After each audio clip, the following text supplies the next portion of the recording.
Chéri Bibi, un film de Léon Matteau de 1937, d'après l'œuvre de Gaston Leroux, qui s'appelait La Nouvelle Aurore.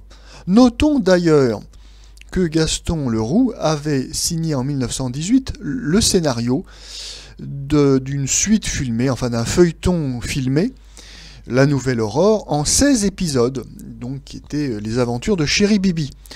Le scénario a été retravaillé ici pour un film qui dure 1h30, 1h40. Alors, dans ce film de 1937, nous retrouvons les acteurs suivants. Suzette Maïs, Colette Darfeuille, Pierre Freinet, Jean-Pierre Salomon, Marcel Dalliot, Emos, Robert Rosanne. Le sujet: Chéri Bibi, c'est-à-dire Pierre Freinet, forçat évadé et repris, fomente une révolte à bord du bateau qui transporte des relégués. La révolte est matée, mais à peine au bagne, Chéri Bibi s'enfuit avec 4 autres forçats, dont l'un est innocent. Il s'agit de Jean-Pierre Salomon.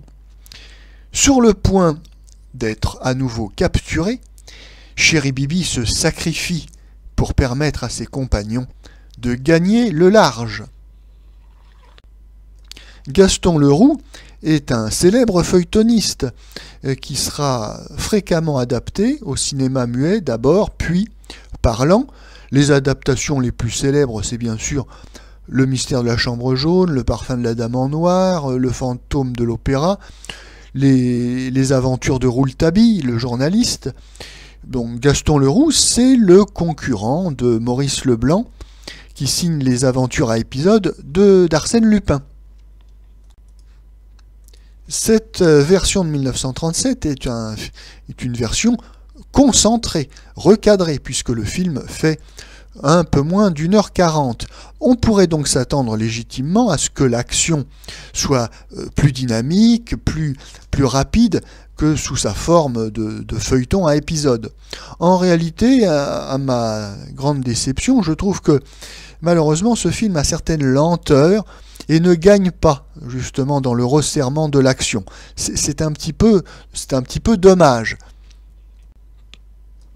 La réalisation est également assez plate, on est plus dans l'illustration que dans une véritable réalisation cinématographique, mais le film a de très bons moments.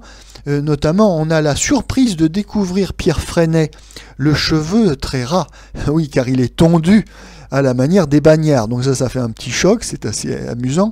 Et puis au début, Pierre Freinet, il est assez méchant hein, dans son interprétation de Chéri Bibi.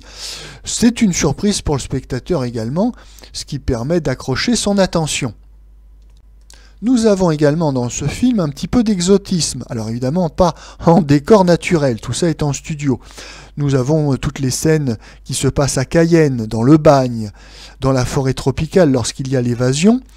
Et il faut bien noter que ces scènes sont inférieures à celles identiques filmées à Hollywood.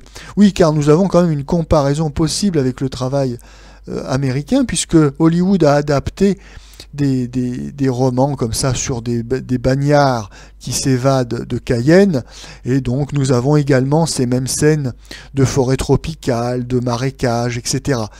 Il faut avoir l'honnêteté de reconnaître que Hollywood a plus de professionnalisme dans le traitement des décors et des trucages. Dans les films à grand spectacle, dans les films populaires, évidemment l'importance du budget est primordiale. Et on retrouve une supériorité incontestable des Américains, puisqu'ils ont un marché domestique très important et un marché d'exportation non moins important.